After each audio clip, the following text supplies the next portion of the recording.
युद्ध, परमाणु विस्फोट, ग्लोबल वार्मिंग, कितना कुछ झेल रहा है हमारा पृथ्वी। और आखिर इन सब का जिम्मेदार कौन है? हम इंसान। पर क्या आपने कभी सोचा है कि हमारे पृथ्वी को बनने में कितना समय लगा था? वो ग्रह जिसमें हम और आप रहते हैं, उसे बनने में कितना समय लगा था? तो चलिए आज हम चलते हैं समय में पीछे और जानते हैं हमारे पृथ्वी को एक चट्टान के गोले से लेकर एक जीवन से भरे हुए ग्रह तक का सफर। तो चलिए अब हम चलते हैं समय में पीछे।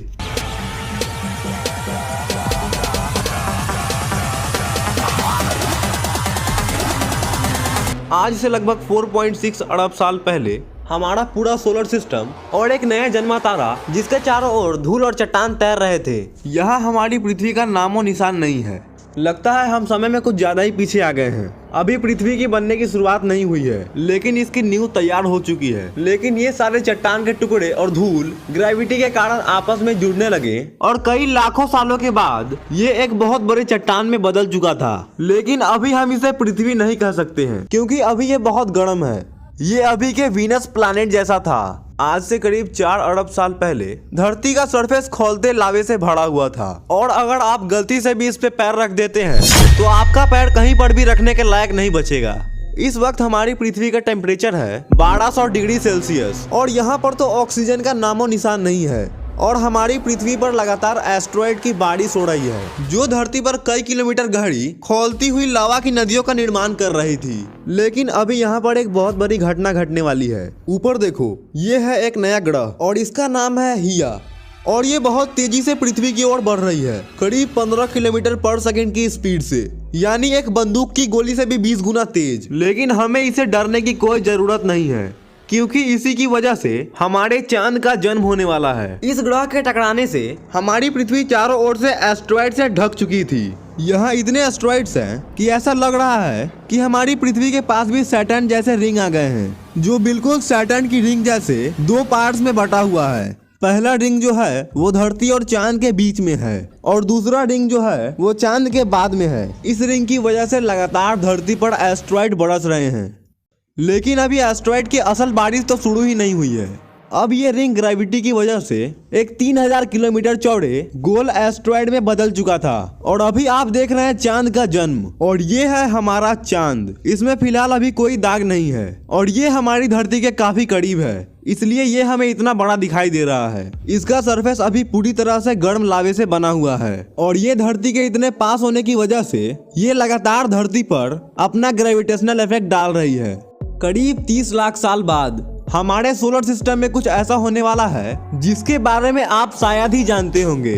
हमारे सोलर सिस्टम के गैस जाइंट्स अपने ऑर्बिट में बदलाव कर रहे हैं, और इस बदलाव की वजह से हमारे सोलर सिस्टम के एस्ट्रॉयड और कॉमेट्स के बीच में एक ग्रेविटेशनल मेश तैयार हो रहा है, जो उन एस्ट्रॉयड्स और कॉमेट्स को सोलर सिस्टम के बाहरी तरफ धकेल रहा है, सीधे सीधे मंगल, बुध और हमारी धरती की ओर। यही वो समय है जब हमारे चांद को इन एस्ट्रॉयड की वजह से उसके जाने पहचाने दाग मिलने वाले थे। इस चीज को कहा जाता है द लेट हेवी बम्बार्डमेंट। और इस समय हमारा चांद भी बहुत गर्म था। ये आसमान में एक बल्ब की तरह चमकता था, और ये हमारे धरती के इतना करीब था कि इसका ग्रेविटेशनल फोर्स आज की तुलना में पृथ्वी को 25 गुना ज्यादा अफेक्ट करता था। और इसी की वजह से हमारी पृथ्वी का एक दिन 24 घंटे होने की बजाय सिर्फ 6 घंटे का ही होता था। और इसके चलते धरती के लावा की नदियों की लहर आज के समुद्र के लहरों से 20 गुना ऊपर तक उठती थी। लेकिन समय के साथ ही हमारा ये चांद धीरे धीरे धरती से दूर चला गया, और इसकी वजह से चांद का ग्रेविटेशनल फोर्स कम होने लगेगा पृथ्वी के ऊपर से, और इसकी